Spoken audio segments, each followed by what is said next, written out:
2024 আবারও দেশের প্রধানমন্ত্রী নরেন্দ্র মোদীজি হচ্ছে তার যে প্রমাণ আজকে তার এসে গেছে। তো আজকে আমরা সবাই আনন্দিত, উৎসাহিত। আর আজকে যারা আপনাদের মাধ্যমে বলছি, কংগ্রেসের সভাপতি বলছিলেন উনি ঘুমিয়ে ঘুমিয়ে স্বপ্ন দেখছিলেন 5 রাজ্যে বিজেপি হারছে, ত্রিপুরাতে কংগ্রেস।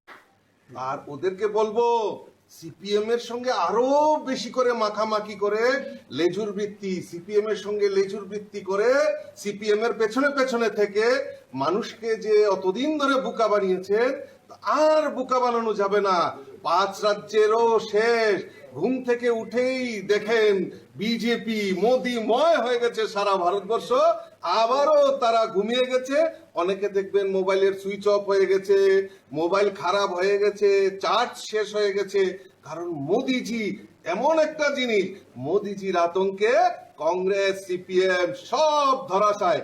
আর আজকে আমি যারা ইন্ডিয়াকে নিয়ে কথা বলছিলেন INDIA, সব চুর আর বাটপারের দল, তাদেরও মুখোশ আমাদের মোদিজি খুলে দিয়েছেন।